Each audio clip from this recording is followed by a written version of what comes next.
and welcome to FourC Fitness to FourC Life, Episode 2, The Attempt. I'm Michelle. And I'm Lisa. And we're so excited that this is our second take of an entire episode. Yes, that's right. You heard it correctly. Our second take of an entire episode. That didn't record the first time. All right, well, here we are. You, our first time recording. Absolutely. So today was results day. Super exciting. But before we get to that, we thought we should just go through the few things that got us to this point. Just a few. To this grand day.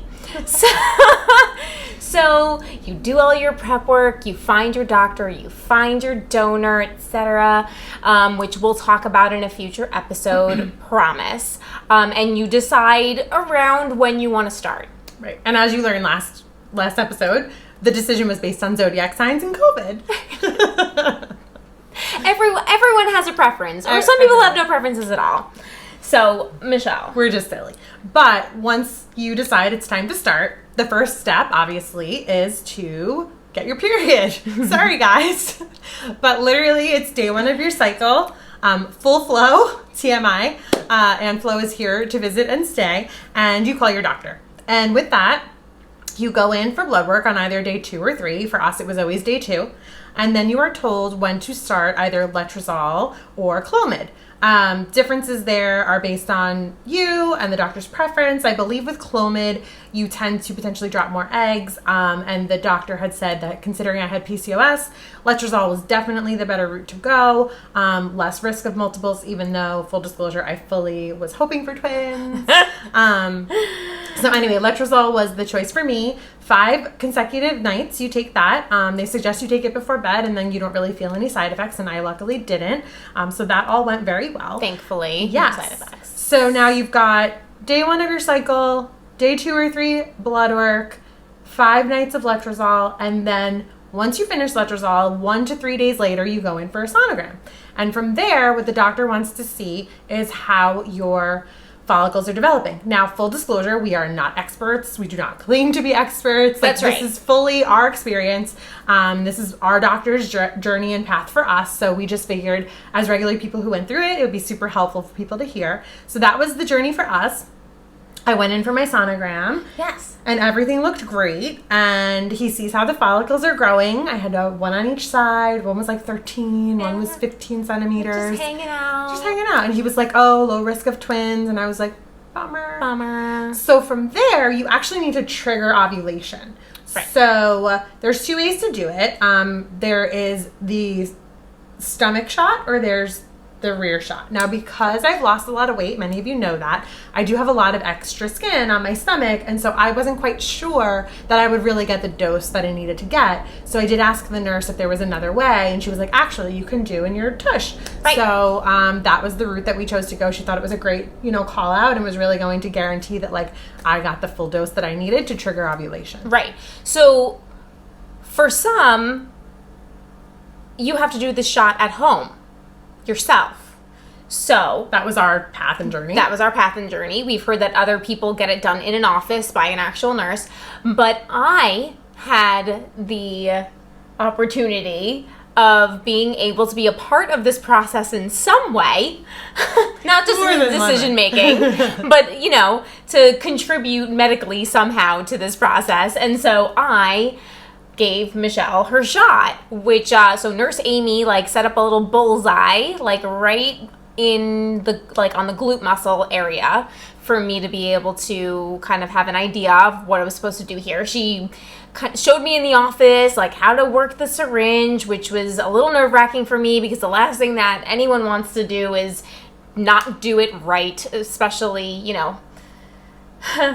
not wanting to have to do this a billion times. So it was exciting. I mean, I felt like I got to live out my kindergarten, what I want to be when I grow up was a nurse, so I got to live out that little dream. I even had the latex gloves and all the alcohol swabs and then prepping the needles and making sure I put the sharp needle on once the fluid was in the syringe. And it was like so quick and it was done and it was actually pretty easy. Hopefully no one has issues with needles and us saying that word 47 times in the last 3 minutes, but needle, needle, needle, needle, needle. But honestly, Sorry. I am someone who is not great with needles, and Right. Lisa was an amazing nurse, and it actually didn't hurt, and it was very easy. And you know, we know many women who go through IVF have to do more than one shot, so Yes. absolutely more power to them. Yes. We only had to do it the one time, so all around from start to this point, trigger shot point, it's about a 10 to 14 day process. 36 hours after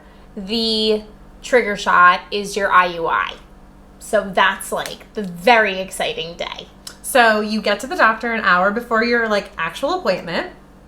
And what they do is they thaw the specimen. So whether it's donor sperm or maybe it's your husband's sperm or whatever you're using to get pregnant, Yeah. go for you.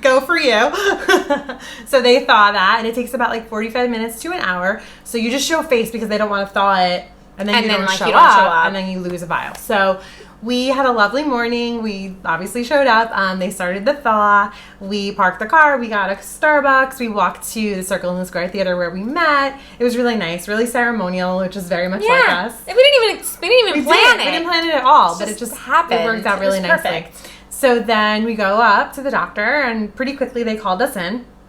We're chatting with the nurse, you know, and so we're just like hanging out, and then like we're realizing she left, and we're waiting quite a bit, and we're like, this is weird. Like, where's Dr. Levine? Like, what's happening? We thought he'd be right in. We heard him chatting by the door. Yeah, waiting. So he comes in, Dr. Levine, like, and he's like, "Hey, they tell you what happened?" And we were like, "No." Turns out we had a bum vial. No. Bums. No bums. You're not going to get a song out of me. But we were like, okay, what does that mean? Something we'll get into in another episode, obviously, when we talk about donor sperm and how that all works. Right. But that meant that they had to thaw a second. Now, Dr. Levine was like, full disclosure, this is why I'm OCD. This is why I asked you for 2 vials. Right. Because the first vial was not up to par, and I thawed the second vial, which is perfect, and that is what we will use. So, great. A little bit like, eek, we only bought 8 vials, but we'll get to that another time. So, great. So then you lay back, put your legs out, scoot down. Thinking it's just going to be like and it goes. The thinking turkey baster situation. You hear people do it at home, like, sorry if that's offensive to anyone, but the speculum goes in, and you literally, for me, see stars because you learn that you have a tipped uterus. Didn't know that was a thing. Dun, dun, dun. Didn't know that was a problem. Wow. So many things became evident at that moment, including the fact that my threshold for pain, which is very high, was not high in that moment. No. I mean, no, it was bad. Lisa will attest. I felt so bad because I know she could take a lot of pain, and she's literally cursing on the table. And cursing. And I was like, okay, let me remind her that she's laying down because I don't want her to like pass out and like not be awake for this process. So I did. I was holding her hand and like just squeezed my hand. Remember, you're laying down. And so Dr. Levine was like, you know, push your tush down, like trying to like help stop me from pushing against the speculum. So it turns out they had to like go up, or he had to go up and over to get the specimen in. So he needed the speculum to basically tilt my uterus the right way. Ow. And so otherwise, if they cause too much bleeding, it can dilute the specimen. Right. So anyway, he had to do the right thing to get it in there properly. Definitely hurt more than I expected. The rest of the day was a lay low day. I was laying there dreaming of like Levain cookies and Home Sweet Home Blondies, and we definitely came home. I made like a decaf cuppa and enjoyed lounging and treating ourselves. We and actually ordered Chinese food that night. Which is like not us at all, but it was all about the comfort foods. And we literally like really enjoyed that weekend being together. Yeah. And just like relaxing and like thinking out like what's happening in my body right now. Yeah, that's pretty cool. Yeah. And then 36 hours post IUI, you start progesterone and estrogen. So it's progesterone suppositories and estrogen patches. The progesterone is twice a day, morning and night. The estrogen patches are every other day, so you change them every other day. The patches go on the lower abdomen, so that was my job, to make sure they got on properly. That was another whole question of like, is there too much skin there? Is it getting into the right place? Like, But Dr. Levine had said that everything was good. Everything was good to go. So, and our doctor does this for all of his patients through week 8 to 10. Yes. And with those wonderful hormones, you experience some very fun side effects that are both associated with PMS and pregnancy. So you're feeling, breast pain and tenderness, and she was screaming on the Peloton one afternoon. Screaming. And she was in a lot of pain in the breasticle area, and there's spotting, there's mood swings, there's all these things, cramping. So then you Google what's going on, and we will recommend that just don't Google. Just don't. I mean, obviously, thankfully it didn't tell us that, and that Michelle was dying, because that's what usually comes up when you Google symptoms. But it was just, a lot of confusion. It's not really worth it. Overthinking. Yeah, that really probably wasn't worth it at all. No. Because it just, either it was going to be or it wasn't going to be. But it was our first time. Yes. And I think it was really good to kind of just, be like, okay, understand what's it a little bit more. Yeah, definitely. I mean, I had some insomnia, which is associated with pregnancy, and it was just I was tired, and it was a lot, Yeah. So we were just trying to figure it all out. Yeah. So this is what's called the 2-week wait. Right. So you wait the 2 weeks, you stop drinking, you have your final sushi. It's the final sushi. Which is big for me. You cut back on caffeine. Sorry, again, Lisa. You don't know if you're tired because of caffeine or if you're tired because of progesterone. But anyway, it's 2 weeks, you're waiting. You avoid doing an over-the-counter pregnancy test, which we've heard. Oh my gosh, so many of our friends were like, you didn't go to the pharmacy and get a pregnancy test yet? We were like, no, we'll wait. Yeah, we want the official word. We didn't want to mess with our minds and get a false positive. It was already so many things. So we didn't do any of that. But finally, it was a little bit of anxiety yesterday, but finally the day came this morning. We got up, we went for the blood work, we decided not to eat because we were like, oh, is fasting a thing? Probably not. We were starving. Yeah. A traffic cop chased me around the block while Michelle was upstairs. And by the time she came back, I was done. Right, literally. Quick blood test. Done. So I was having a great conversation with our favorite nurse who was in the Poconos, and so then literally she was like, you'll hear by 2 or 3. Yes. And we heard from Dr. Levine by noon. By noon, yeah. Our appointment was at 10, 12:30. Yeah. Dr. Levine, we love him so much. He is so supportive and, already a part of our family. And that's kind of what the phone call was like, and he said, I'm calling. It's your big moment, Lisa. I know. To tell the news. One moment. To fix my hair another 500 times. Get the lipstick off my teeth. Right. I'm calling not with the news that I want to give you. I'm calling with disappointing news. And we were not really surprised because Michelle was really showing more signs of her period. And of course, everyone kept telling us, a couple of people we were in touch with, just hold on, don't give up yet, just wait for the test.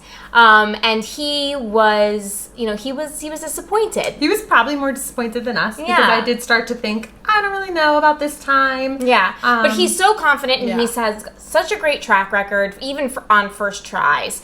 And he was like, everything just was so pristine, but you know what, let's do a couple of things. This is just a road bump. This is not a roadblock, just a little speed bump. And let's tweak a few things. So he asked Michelle to go see an endocrinologist, and Michelle has been very aware of her thyroid for a couple of years now. Mm-hmm. And so he was like, it's not necessarily affecting this, but I really want to make sure that everything is truly, truly in line. Yeah. So we recommended an endocrinologist. We also looked into acupuncture because we heard from so many people about acupuncture being part of their fertility success. So there were a lot of phone calls to make after we got off the phone with Dr. Levine. Absolutely. Yeah. And, with the whole thing with the thyroid, it's it's all about advocating for your health and really knowing your body and, anyone who knows me and like has known my weight loss struggle has probably wondered like why maybe is it such a struggle. I've wondered, I've always asked, is there something wrong with my thyroid? It really wasn't until like this past few months that I've been working really closely with Alyssa from my Custom Nutrition that she was like, something is not right. Like you should be seeing more results. I'm looking at your MyFitnessPal, I'm looking at these workouts you're doing and something's adding up. So, she, knowing that I was starting my fertility journey, she's like, please, I want you to do more testing. So at that time, we upped my dose of Synthroid from 25 to 50 and then we retested and she was like, something still to me doesn't feel right. And so thank God for her. And my doctors are amazing, and not to blame or say anything about them at all. And again, like Lisa said, the thyroid could not be the problem at all. Right. It could just be that this wasn't the time that was meant to be, and that's totally cool. But, knowing my history, knowing the symptoms that I have, I am so excited to talk to an endocrinologist. I think it's definitely the right move for us to make. Yes. She'll probably do more blood work. We have an appointment with her tomorrow, which is amazing. Telehealth is a beautiful thing. Yes. So we'll hopefully get some answers there and make some tweaks there. He said it's all about tweaking for round 2. Yes. And then, as Lisa mentioned, the acupuncture, Liz Turgovnik, don't call it a mom blog. She recommended it literally on IUI day. Yes. She was like, I went for acupuncture. It was really helpful.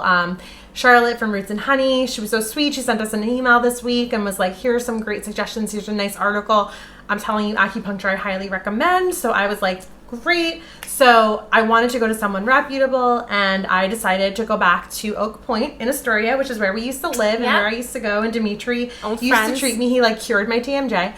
So I'm going there on Monday. I'm super, super, super excited. Highly recommend Oak Point to anyone. And not even if you're not in New York, like we have family from Long Island who has gone to him. Really good. So I'm really excited to kind of add that to our journey for the next step too.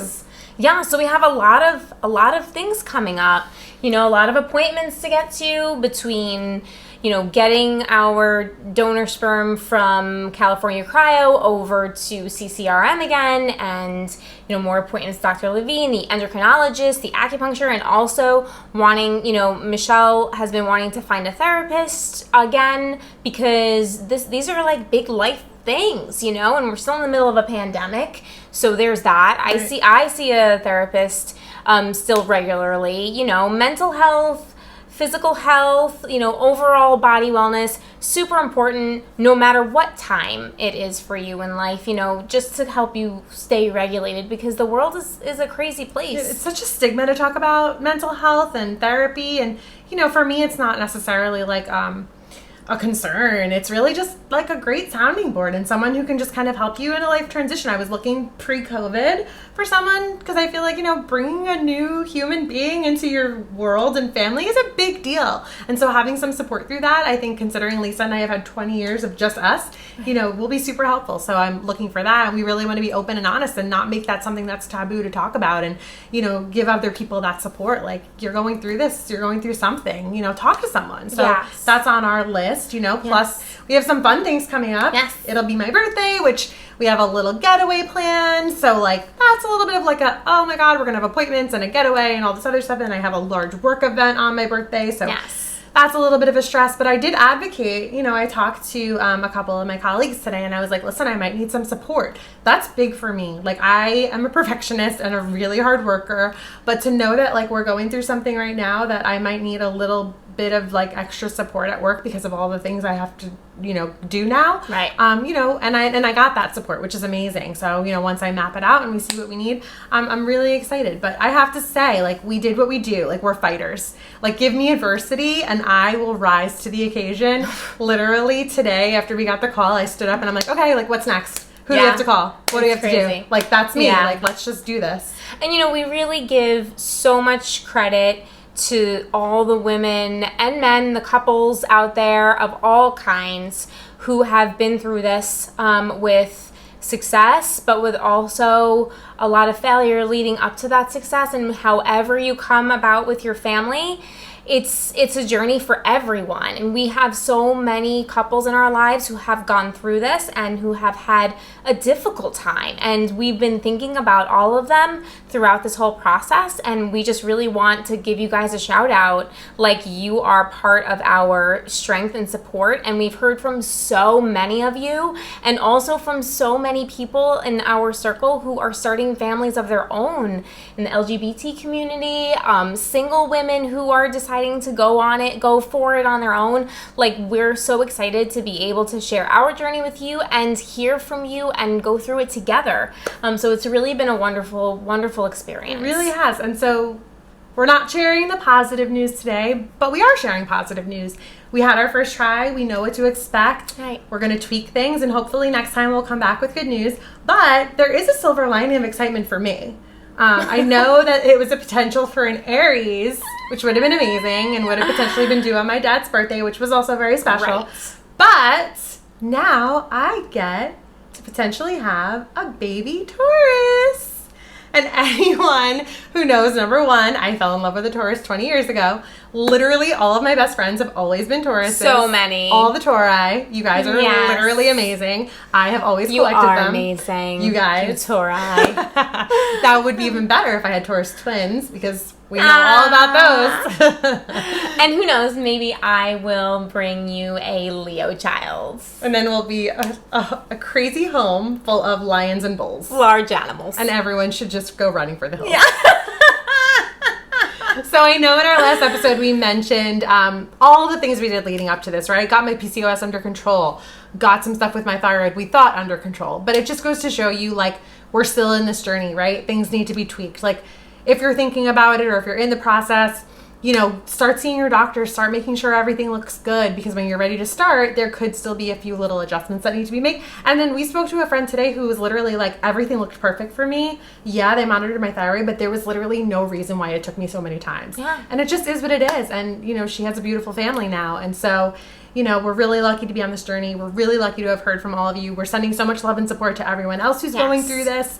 We're looking forward to hearing from you. So if you have any questions, suggestions, stories to share, DM us, comment below. Maybe I can do a fun little graphic thing here.